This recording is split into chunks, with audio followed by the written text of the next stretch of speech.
And I want to be sure and not let you leave before asking you about your own thoughts about yourself looking back, but I want to be sure if there's any other student who wants to ask a question. Here, yes, ma'am. I was wondering if you could talk about the being the head of the EPA, if that was made a cabinet level position, how that would change environmental policy and the shape of passing legislation in the future. Well, it all depends on the administration. I mean, there was some speculation, only in a few quarters, probably those people who are my biggest supporters and closest to me who said, rumored that I might be in line for the EPA administrator. I wouldn't accept the position if it was offered because I don't feel this administration is giving sufficient priority to dealing responsibly with environmental issues. That does not mean that I think they're all anti-environment. I just don't think it's given sufficient priority. And I'll tell you this, I have the opportunity in my capacity to occasionally meet with the president. And every time I meet with him, I come away from the conversation when we talk about issues like CAFE standards or global climate change, I walk away feeling better because I think he really gets it. And I think in this instance, his heart is in the right place. And I've told him this story. And then I pause for effect and say, it's your staff that screws up. And so that's my response to it. I wouldn't have accepted it if it was offered, simply because I think I would have been voice in the wilderness and tilting against windmills. Interesting. Good question. Is that adequate answer, or do you want me to go a little? I guess it's an adequate answer in that I understand why you wouldn't accept the position, but I guess my question is, do you think the executive branch in general takes the Environmental Protection Agency seriously enough? Not as serious as they should. No, but I think in too many instances it's almost an afterthought. It's not that they have malice aforethought. It's not out that they're out to undo the environment. I just think that the environment is not high on the priority list of a lot of the key advisors to the president. And so when they come in, when the Department of Defense comes in with a new policy proposal, I don't think in most instances they factor in at all any impact what they're proposing might have on the environment. And if you had a different approach from some of the advisors within DOD or some of the advisors within agriculture or interior who were more sensitized to environment, therefore when the cabinet officers go to the president to talk about the issue, they would factor in the environmental equation. I don't think that's done enough. But I don't think it's a conscious effort. I think it's just a result of the conditions that exist. Do you think those conditions should be changed Sure. to make the EPA more of a peer with these other different agencies? Oh yeah, I mean, look, I've got the legislation that I've introduced to elevate EPA to cabinet level status. Now, the administrator of EPA sits in the cabinet room when the other cabinet officers are there at the discretion of the president, come or go. I think statutorily, we should make that a cabinet post. It should be Secretary of the Environmental Protection. We are the only developed nation in the world where the person charged with overseeing environmental policy is not on the inner circle of the president, whether it's this president or the previous president, Bill Clinton. So, I mean, it's just that too many people for too long have sort of taken the environment as an issue that concerns those people who are sort of soft and squishy and, and want to make nice everybody happy. And it's much more than that. It's a very serious issue that impacts on our daily lives. And I would like all members, Republican or Democrat, all presidents, Republican or Democrat, to come to that same conclusion. Thank you. Just a couple questions to wrap up here.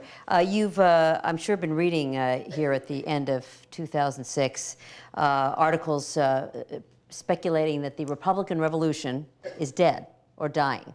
The revolution itself that was led by Newt Gingrich and put the Republicans in the majority in the House. What do you think about that? Where is the Republican Revolution at this point? Well, it's all in the eyes of the beholder. How do you define the revolution? I mean, what is a Republican Revolution? Does that say that all the people on the decided right within the ranks are going to dominate and go forward, and we're going to follow their lead? Or is that a Republican revolution involve an active and growing a centrist faction that are going to have more influence? I don't think it's over. In '94, Democrats said, and I mentioned it earlier in our interview, that, look, that's crazy. We were asleep at the switch. We weren't paying attention. We got too fat and lazy. After 40 years, 2 generations in the majority, we weren't paying enough attention, and we lost to these upstart Republicans. But boy, that'll never happen again. Well, guess what? The next election and the next election and the next election, it's happened. I am convinced that unless we move too far to the right, this year is an exception because of so many different things. Unless we move too far to the right, we're going to maintain the majority. But I think the absolute majority of American people are more centrist in their thinking, and I would point out that there are several Democrats who are decidedly to my right. There are several Democrats who are to the right of a lot of Republicans. And so having an R or a D after your name doesn't really identify much except your party affiliation, but that doesn't really tell you about the philosophy or approach to governing of the member who has an R or D after his name. You need to know, as Paul Harvey always tells us, the rest of the story. But I think, I was willing to bet. Now here we're sitting here on the 11th of October in downtown New York. A month ago, I was willing to bet my mortgage money that the Republicans would maintain the majority. And the simple answer to why is you can't beat something with nothing, and the Democrats are all over the lot. They don't have a plan. They're guilty of hypocognition, a word introduced to me by Matt Bay, who's a writer who did a cover piece in the New York Times magazine a couple of years ago about his investigation of what the Democrats were doing, convinced that they're going to recapture the majority. They've got the right approach, but they've got to reframe their message. And this guru came in and talked to him and said, "You're guilty of hypocognition." I read it, I said, "What in the hell's that?"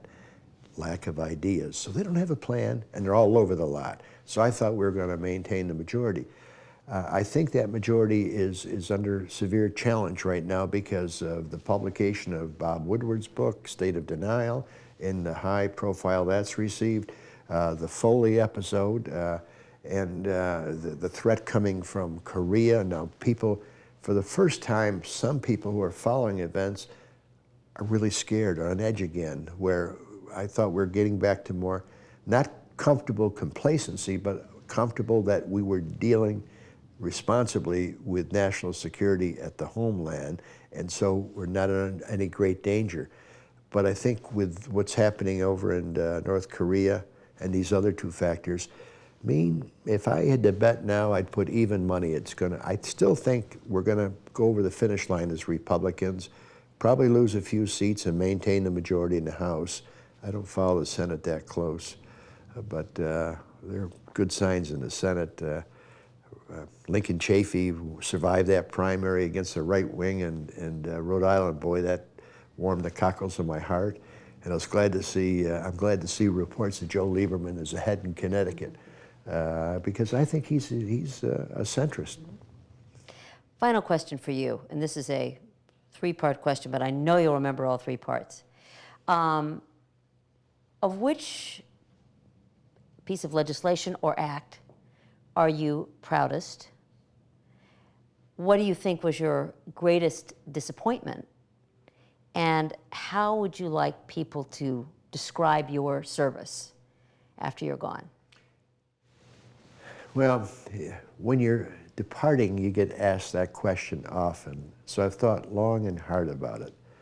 Can I give you a 2-part answer to the thing I'm proudest of? Absolutely. All right, part 1 is the Clean Air Act amendments of 1990, and I proudly display on my wall the pen used by President George Herbert Walker Bush to sign that with a letter congratulating me, because that launched the nation's war on acid rain. Now, overall, that's not the most significant of all the things, but it takes on added significance for me because I was in the minority when that happened. And you're in a minority, you don't have as much influence or leverage as you do in the majority. So that says to me, it satisfied me that proved that I was a legislator who accomplished something worthy of note under difficult circumstances. But for long-range impact on America, I am so pleased to have the American Competitive Initiative going forward. It's something I've pushed for the longest time. And what brought us over the goal line was not me as a strong advocate for more investment in university-based research, in technology, in finding alternative fuel sources through R&D. But what brought us over the finish line was the business community issuing a report from the National Academy of Science called Rising Above the Gathering Storm. And they pointed out some real danger signs that if we didn't address them in a meaningful way now, we were going to lose our preeminence in the international marketplace. And among other things they recommended was a doubling of funding for the National Science Foundation and the Office of Science and the Department of Energy and the National Institute of Standards and Technology, and investing hundreds and hundreds of millions of dollars more in basic science and math education, starting at Head Start for their elementary and secondary education. Because the way it's going, we're just not going to be competitive unless we change. I mean, we graduate 70,000 engineers in the United States every year. China graduates 600,000. All right. The thing I'm most disappointed about is the failure, we're coming so close to get CAFE standards passed, because our dependence on foreign source oil is a national security activity that we've got to deal with in a better way. And we just can't keep going on to be so dependent on people who are not responsible, and in large measure, here's the irony of the whole thing.